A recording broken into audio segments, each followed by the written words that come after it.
श्री शिवाय नमस्तु भयम। दोस्तों, जैसा कि आप सभी लोग जानते हैं कि 16 दिसंबर 2025 यानी मंगलवार को पड़ रही है पौष मास की द्वादशी तिथि। और दोस्तों, यह वह तिथि है जो पौष मास में पड़ने वाली सबसे बड़ी तिथि है, क्योंकि यह मंगलवार के दिन पड़ रही है और इसका बहुत ही बड़ा और विशेष महत्व होता है। पूज्य गुरु जी ने कहा है कि अगर कभी भी मौका लग जाए और पौष महीने की द्वादशी तिथि मंगलवार को पड़ जाए तो आप लोगों को एक छुटकी काला तिल वाला उपाय तो अवश्य ही करना चाहिए। इन दोनों का संयोग बहुत ही कम आता है। इसी के साथ में गुरु जी ने अपनी शिव पुराण कथा में बताया है कि इस दिन आपको एक छुटकी काला तिल वाला उपाय तो आपको अवश्य ही करना चाहिए, क्योंकि ऐसा दिन पूरे साल में सिर्फ एक ही बार आता है। और दोस्तों, आप सभी लोग जानते हो कि मंगलवार द्वादशी तिथि का अगर सबसे बड़ा कोई उपाय है तो वह एक छुटकी काला तिल वाला उपाय है। तो दोस्तों, मंगलवार द्वादशी तिथि के दिन आप लोगों को इस एक छुटकी काला तिल वाला उपाय को जरूर करना है। बहुत सारे लोग होंगे जिन लोगों ने इस उपाय को ना किया हो, मतलब पूरा साल निकल गया, उन्होंने किसी भी दिन इस छुटकी काला तिल वाला उपाय को ना किया हो। पर दोस्तों, आपके पास एक आखिरी मौका बचा हुआ है, जो कि 16 दिसंबर मंगलवार द्वादशी तिथि के दिन है। इस दिन आप लोगों को इस वाले उपाय को जरूर कर लेना है। भले ही आपने पूरे महीने भर इस उपाय को ना किया हो, अगर आपने इस महीने के मंगलवार द्वादशी तिथि के दिन अगर इस वाले उपाय को कर लिया तो आपको इस उपाय को करने का वह फल मिलेगा जिसकी आपने कभी कल्पना भी नहीं करी होगी। इसीलिए आप लोग इस वाले उपाय को एक बार जरूर कर लेना है, ताकि आप लोगों के हाथ से ये मौका ना जा सके और आपको इस उपाय को करने का फल मिल सके। दोस्तों, यह उपाय पंडित जी ने अपनी अभी की ही श्री शिव महापुराण की कथा में बताया है। उपाय को आज हम आपको बहुत अच्छे से समझाने वाले हैं। इस वीडियो को देखने के बाद इस उपाय को समझने के लिए आपको कोई और वीडियो को देखने की जरूरत नहीं पड़ेगी। तो चलिए दोस्तों, उपाय को शुरू करते हैं। देखिए, यह इस पौष महीने के मंगलवार द्वादशी तिथि के दिन यह इतना खास होता है, इतना महत्वपूर्ण होता है, देखा गया है।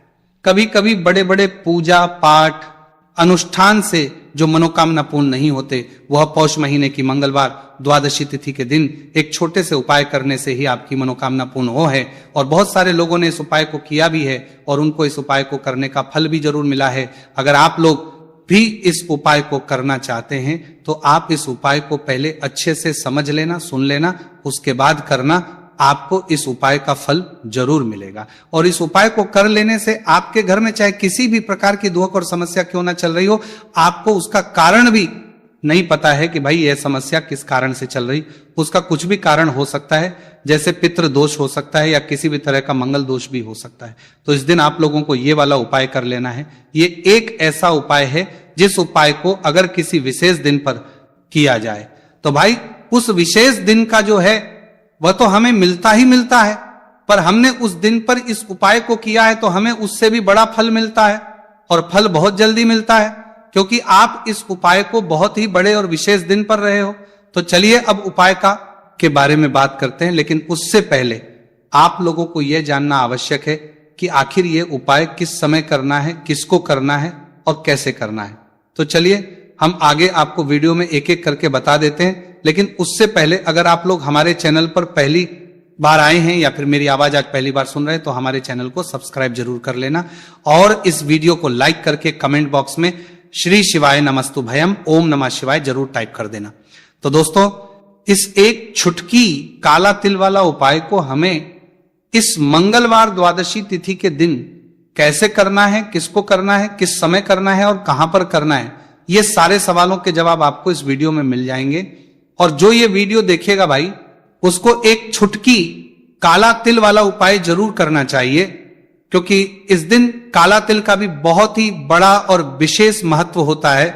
और बात आ जाए एक छुटकी काला तिल वाला उपाय की, तो यह सोने पे सुहागा वाली बात हो जाती है और यह एक बहुत ही बड़ा उपाय हो जाता है इस मंगलवार द्वादशी तिथि का। तो अब दोस्तों, इस एक छुटकी काला तिल वाला उपाय को आखिर करना किसको है, सबसे पहले हम लोग वो बात जान लेते हैं। तो देखो, घर की जो बड़ी माताएं बहनें होती हैं, उन माताओं बहनों में से कोई भी एक बड़ी माता बहन इस वाले उपाय को कर सकती है। और दोस्तों, अगर आप तो अपने घर में से सभी सदस्यों को भी इस उपाय को करवा सकते हैं। अगर किसी व्यक्ति की खुद की कोई मनोकामना है, खुद की कोई दुख और परेशानी है जो कि वो अपने लिए ही करना चाहता है इस वाले उपाय को, तो वो खुद अपने लिए भी कर सकता है बाकी अगर कोई घर में से ऐसा है जो कि अपने पूरे घर परिवार की सुख और शांति के लिए ये वाला उपाय करना चाहता है तो भाई वो भी कर सकता है, उसमें भी कोई दिक्कत वाली बात नहीं है। कहने का मतलब है कि इस उपाय को हर एक सदस्य भी कर सकता है और पूरे घर परिवार के सदस्य के लिए घर की बड़ी माताओं बहनों में से कोई एक माता बहन भी कर सकती है। माताएं बहनें अगर घर में उपस्थित ना हो या वो ये वाला उपाय ना कर पा रही हो तो फिर घर का कोई बड़ा सदस्य भी इस एक छुटकी काला तिल वाला उपाय को कर सकता है, चाहे फिर वो पुरुष ही क्यों ना हो, उसमें कोई भी दिक्कत वाली बात नहीं है। उसके बाद में दोस्तों जो अगला प्रश्न निकल आता है वो ये आता है इस उपाय को लेकर कि आखिर इस उपाय को हमें किस समय करना है, सुबह के समय करना है कि शाम के समय करना है। तो देखो इस वाले उपाय को आप लोग सुबह के समय भी कर सकते हो और शाम के समय प्रदोष काल में भी करना है सकते हो। अब अगर आप पूछो कि भाई सबसे उत्तम समय कौन सा रहेगा इस एक छुटकी काला तिल वाला उपाय को करने का, तो हम आपसे बस यही कहेंगे कि इस उपाय को आप सुबह के समय करेंगे तो ज्यादा बेहतर होगा। बाकी अगर प्रदोष काल शाम के समय भी करेंगे तो भी अच्छा होगा, उसमें कोई भी दिक्कत वाली बात नहीं है। तो अब दोस्तों जो अगली सबसे बड़ी और महत्वपूर्ण बात आती है वो ये आती है कि सुबह अगर हम उपाय को करेंगे तो हमें कितने बजे से लेकर कितने बजे तक के बीच में करना है, और शाम के समय प्रदोष काल में करेंगे तो हमें कितने बजे से लेकर कितने बजे के बीच में करना है। तो देखो सुबह जितनी जल्दी हो सके आप उपाय को करने की कोशिश करना कि अगर किसी कारणवश लेट भी हो जाओ, थोड़ी देर भी हो जाए तो 10 या 11 बजे तक भी आप उपाय कर लेना, पर 12 बजे से ज्यादा देरी ना हो, ठीक है, इस बात का ध्यान रखना। उसके बाद में दोस्तों अगर शाम के समय प्रदोष काल की बात करें, प्रदोष काल का जो समय है होता है वो शाम के 6 बजे से शुरू हो जाता है, मतलब शाम के 6 बजे से लेकर 7 बजे के बीच का जो समय होता है ये समय प्रदोष काल का समय होता है। तो आप उपाय को 7 या 8 बजे के बीच में भी कर सकते हो, मतलब शाम के 6 बजे से रात 8 बजे के बीच में आप कभी भी इस वाले उपाय को कर सकते हो, उसमें कोई भी दिक्कत वाली बात नहीं है। देखिए यदि आपके जीवन में संकट बहुत ही अधिक चल रहे हो, समस्याएं बहुत ही अधिक चली हो, एक एक रूप खर्च करने आपको बस ओढ़ रहा है, भूमि से जुड़ी हुई कोई भी समस्या हो या फिर आपके विवाह से जुड़ी हुई कोई भी समस्या हो या आपके व्यापार से जुड़ी हुई कोई भी समस्या हो, तो आपकी ये सारी समस्या इस मंगलवार द्वादशी तिथि के दिन समाप्त होने वाली है। तो चलिए दोस्तों जानते हैं उस विशेष उपाय के बारे में। देखिए इस वीडियो में हम पूज्य गुरुजी द्वारा बताए गए 3 बहुत ही चमत्कारिक उपायों के बारे में जानेंगे। देखिए ये जो उपाय है आपके जीवन से दुर्भाग्य का तो अंत करेंगे ही, साथ ही साथ यदि आपके जीवन में धन की समस्या चल रही है तो वह सभी भी आपकी समाप्त हो जाएंगी। देखिए गुरुजी ने बताया है कि जब भी मंगलवार द्वादशी तिथि का दिन पड़े तो हमें कर्ज मुक्ति के लिए कुछ उपाय करने चाहिए, इसी के साथ हमें धन प्राप्ति, भूमि से जुड़े कार्यों और विवाह के लिए भी उपाय करने चाहिए। तो चलिए दोस्तों जानते हैं गुरुजी द्वारा बताए गए सबसे पहले उपाय के बारे में।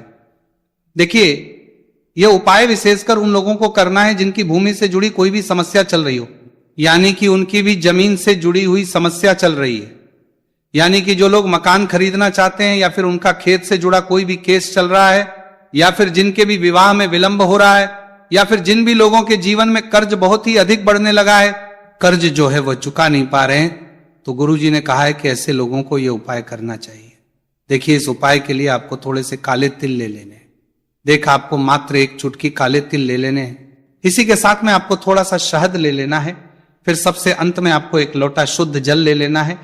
तांबे के पात्र के अंदर आपको अपने घर से शुद्ध जल ले लेना है और इन सभी सामग्रियों को आपको लेकर के पहुंच जाना है भगवान शिव के मंदिर में। देखिए पूज्य गुरुजी ने बताया है कि इस उपाय को आप सुबह से लेकर के शाम तक किसी भी समय में कर सकते हैं। देखिए मंदिर पहुंचने के आप जो काले तिल लेकर के गए थे उनमें आपको थोड़ा सा शहद लगा लेना है। देखिए आप जो शहद लेकर के आए हैं उस शहद में आपको ये काले तिल अच्छे से डुबो देना है और शहद से युक्त ये जो काले तिल हैं इन्हें आपको शिवलिंग पर अर्पित कर देने हैं, या फिर आपको शिवलिंग के चारों तरफ अच्छे से काले तिल का लेपन कर देना है। पूज्य गुरुजी ने बताया है कि लेपन करते समय यदि आपके जीवन में कर्ज से जुड़ी समस्याएं चल रही हैं, लेपन करते समय आपको आर्यन मुक्तेश्वर महादेव का स्मरण करना है, या फिर आपके जीवन में विवाह से संबंधित या फिर जमीन से संबंधित कोई भी समस्या चल रही है तो फिर आपको मंगलेश्वर महादेव का स्मरण करना है। इसके बाद जो आप जल लेकर के आए हैं उसे आपको धीरे धीरे शिवलिंग पर अर्पित कर देना है तथा आपको लगातार शिव महापुराण के मूल मंत्र श्री शिवाय नमस्तु भयम इस मंत्र का जाप करते रहना है। पूज्य गुरुजी ने बताया है कि सिर्फ एक मंगलवार द्वादशी तिथि यह उपाय करके देखना और आप स्वयं देखेंगे कि 2 से 3 महीने के अंदर आपके जीवन से जुड़ी हुई जो भी समस्याएं हैं बस सभी समस्या बहुत ही जल्द महादेव की कृपा से दूर होने लगेगी। तो दोस्तों इस प्रकार से आपको यह पहला उपाय ना है। अब हम जानते हैं दूसरे विशेष उपाय के बारे में। देखिए इस उपाय के लिए आपको एक प्यारी सी बेलपत्र ले लेनी है, इसी के साथ में एक लोटा शुद्ध जल लेना है तांबे के पात्र के अंदर और इसी के साथ में आपको थोड़ा सा शहद ले लेना है। देखिए मंगलवार का दिन है और मंगलवार द्वादशी तिथि के दिन यदि हम शहद का उपाय करते हैं तो इससे महादेव हमसे बहुत ही अधिक प्रसन्न होकर के हमारी मनोकामना को परिपूर्ण करते हैं। देखिए दोस्तों यदि आपको बेलपत्र नहीं मिल पाती है तो आप भगवान शिव के शिवलिंग पर जो बेलपत्र छड़ी हुई होती है उसे शुद्ध जल से धो करके उसका उपयोग कर सकते हैं। तो इन सभी सामग्रियों को आपको भगवान शिव के मंदिर में लेकर के पहुंच जाना है। गुरुजी ने कहा है कि इस उपाय को भी आप सुबह से लेकर के शाम तक किसी भी समय में कर सकते हैं। देखिए मंदिर पहुंचने के बाद आपके पास जो एक बेलपत्र है और बेलपत्र की जो सबसे बड़ी वाली पत्ती होती है और उसकी जो चिकनी साइड होती है उस पर आपको अच्छे से शहद का लेपन कर देना है। यानी कि बेलपत्र की बड़ी वाली पत्ती पर पूरी ही पत्ती पर अच्छे से शहद लगा देना है। अब देखिए ये जो बेलपत्र है इसे आपको अपने सीधे हाथ की हथेली पर रखना है और आपके जो भी कार्य अटक रहे हैं, देखिए बहुत से लोग ऐसे होते हैं जो अपने नौकरी को प्राप्त करने के लिए सालों से तैयारी करते हैं लेकिन उनको नौकरी नहीं प्राप्त हो पाती है। बहुत से ऐसे लोग होते हैं जो बहुत ही मेहनत करते हैं, धन भक्ति के लिए बहुत अधिक प्रयास करते हैं लेकिन फिर भी उनको धन प्राप्त नहीं हो पाता है। तो गुरुजी ने बताया है कि जब भी आपको अपने कार्यों में सफलता ना मिले तो फिर आपको मंगलवार के दिन इस उपाय को अवश्य करना चाहिए। देखिए अब आपको जिस भी कार्य में सफलता प्राप्ति करनी है उस कार्य को सफल बनाने के लिए आपको महादेव से प्रार्थना कर लेनी है और फिर यह जो एक बेलपत्र है इसे आपको भगवान शिव के शिवलिंग पर अर्पित कर देनी है। देखिए बेलपत्र की चिकनी साइड जिस पर आपने शहद लगाए हैं वो शिवलिंग से स्पर्श रहेगी और इसकी जो डंडी है वो आपको जलाधारी की ओर रखनी है। इस प्रकार से आपको यह बेलपत्र अर्पित कर देनी है। अब देखिए आप जो एक लोटा जल लेकर के आए हैं उसे आपको भगवान शिव के शिवलिंग पर धीरे धीरे अर्पित कर देना है। श्री शिवाय नमस्तु भयम इस मंत्र का जाप करते हुए देखिए जैसे ही यह जल शिवलिंग से होकर के जलाधारी की ओर बह करके आएगा तो इसे आपको थोड़ा सा अपने सीधे हाथ की हथेली में झेल लेना है। इस जल को आपको अपनी दोनों आंखों पर लगा लेना है और इस जल का थोड़ा सा छिड़काव आपको अपने शरीर पर कर लेना है। पूज्य गुरु जी ने बताया है कि जब भी हम मंगलवार के दिन शहद वाली बेलपत्र शिवलिंग पर अर्पित करते हैं तो इससे हमें महादेव हर कार्य में सफलता प्राप्त करवाते हैं। यदि हमें अपनी मेहनत करने के बावजूद भी पर्याप्त मात्रा में सफलता नहीं मिल पा रही है तो गुरुजी ने कहा है कि आपको मंगलवार द्वादशी तिथि के दिन यह चमत्कारिक उपाय अवश्य ही कर लेना है। अब दोस्तों हम जान लेते हैं गुरुजी द्वारा बताए गए तीसरे विशेष उपाय के बारे में। देखिए इस उपाय के लिए भी आपको मात्र एक लोटा शुद्ध जल ले लेना है तांबे के पात्र के अंदर। फिर इसी के साथ में आपको एक प्यारी सी बेलपत्र ले लेनी है। बेलपत्र आपको ध्यान रखना है कि कैसे भी कटी हुई खंडित नहीं होनी चाहिए। अब देखिए मात्र 2 सामग्री लेकर के आपको भगवान शिव के मंदिर में पहुंच जाना है। पूज्य गुरुजी ने बताया है कि यह उपाय विशेषकर उन लोगों को करना है जिनकी कोई भी विशेष मनोकामनाएं जो कई दिनों से परिपूर्ण नहीं हो पा रही है, चाहे वो विवाह से संबंधित हो, नौकरी से संबंधित हो, व्यापार से संबंधित हो, चाहे किसी भी प्रकार की मनोकामनाएं जो परिपूर्ण नहीं हो पा रही है तो उसके लिए आपको यह उपाय करना है। देखिए इस उपाय को भी आप सुबह से कि शाम तक किसी भी समय में कर सकते हैं। देखिए मंदिर पहुंचने के बाद सबसे पहले तो आप बेलपत्र लेकर के आए हैं, उसे आपको अपने सीधे हाथ की हथेली पर रखना है और आपको महादेव से प्रार्थना करनी है कि हे मेरे महादेव, मेरी ये जो मनोकामनाएं बहुत दिनों से अधूरी है, मैंने कई प्रकार के उपाय कर लिए हैं, कई प्रकार के व्रत कर लिए हैं, लेकिन अभी तक मेरी मनोकामना परिपूर्ण नहीं हो पाई है। तो उस मनोकामना को परिपूर्ण करने के लिए प्रार्थना करनी है और ये एक बेलपत्र आपको शिवलिंग पर अर्पित कर देनी है। देखिए बेलपत्र की जो चिकनी साइड है वो शिवलिंग से स्पर्श रहेगी और इसकी जो है वो आपको जलाधारी की ओर रखनी है। इस प्रकार से आपको यह बेलपत्र अर्पित कर देनी है। इसी प्रकार से आपको यह बेलपत्र अर्पित करनी है। अब देखिए, आप जो एक लोटा शुद्ध जल लेकर के आए हैं, इसे आपको धीरे धीरे शिवलिंग पर अर्पित कर देना है। इस मंत्र का जाप करते हुए, देखिए जल अर्पित करते हुए आपको कम से कम 11 बार श्री शिवाय नमस्तु भयम या फिर ओम नमः शिवाय इस मंत्र का जाप कर लेना है। पूज्य गुरु जी ने बताया है कि जो भी व्यक्ति 16 दिसंबर मंगलवार द्वादशी तिथि के दिन शिवलिंग के सामने इस उपाय को करता है तो उसकी जो भी मनोकामना है वह महादेव की कृपा से निश्चित ही परिपूर्ण हो जाती है। तो दोस्तों, ये थे पूज्य गुरु जी द्वारा बताए गए कुछ बहुत ही खास उपाय। अगर आपको जानकारी अच्छी लगी हो तो वीडियो लाइक करिएगा। मिलते हैं फिर एक नए वीडियो के साथ। श्री शिवाय नमस्तु भयम।